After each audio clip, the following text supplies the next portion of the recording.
पाणीपट्टी आहे, यामुळे जनता त्रस्त आहे.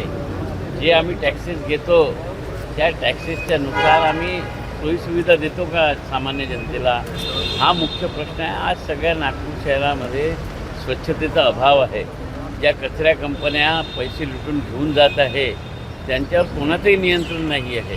म्हणजे कुठल्याही पुढाऱ्याने कोणत्याही मिटिंगमध्ये जरी सांगितलं परंतु त्यांचा कंत्राट रद्द होत नाही, त्याचं भुगतान या शहरातील जनतेला करावं लागून आज जागोजागी कचऱ्याची ढिगं पडलेली आहेत. ते कचरा कंपनीचे कर्मचारी स्ट्राईकवर जातात. तर मला वाटतं काय महानगरपालिकेवर निर्णय घ्यायची क्षमता उरलेली नाही का?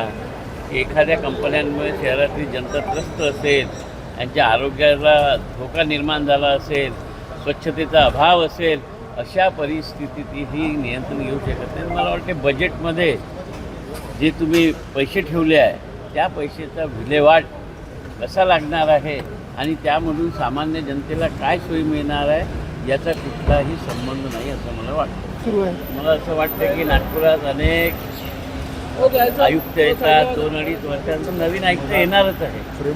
आयुक्त आल्यानंतर तो कसं काम करतो, जर आयुक्त आल्यानंतर त्यांची भूमिका जी असेल त्या भूमिकेप्रमाणे आम्ही त्यांच्याशी वागू. आणि मला वाटतं की IAS IPS हा अधिकारी हा निष्पक्षच असला पाहिजे आणि निष्पक्षच राहतो अशी आमची माहिती आहे. परंतु इथे आल्यानंतर आपल्या निदर्शनास येईलच की ते कशा पद्धतीनं काम करणार आहे, त्यावर मग आमची रिॲक्शन असं आहे की जर अहवाल तयार असेल आणि सगळे पुरावे असेल तर पक्षांनी वेळ लावू नये. तुरंत नगरसेवकांना पदमुक्त करावे, त्या जागी दुसरी निवडणूक घ्यावी.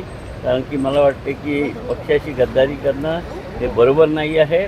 आणि हे असं झालं असेल मग ते ग्रामीणचे असो शहराचे असो, आता महाविकास आघाडीचे 100 नगरसेवक गेले, त्याच्यातनं किती आमच्या पक्षाचे आहे याचा शोध घेऊन त्वरित कारवाई करावी अशी माझी मागणी आहे. मला काही माहिती नाही कोणी अहवाल तयार केला, कसं मतदान झालं, परंतु हे झालं ते चुकीचं झालं, यावर कारवाई व्हावी हेच माझं मत. आमचे शहर अध्यक्ष काही गुंड प्रवृत्तीचे थोडी नाही तर त्यांचा कोणी एन्काउंटर करेल.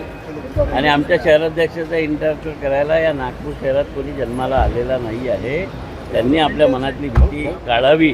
आणि मला वाटते की एन्काउंटर करण्यासारखी परिस्थिती ह्या नागपूर शहरात आहे. हे महाराष्ट्र आहे का उत्तर प्रदेश नाही आहे. इथे कोणाचं एन्काउंटर होऊच शकत नाही.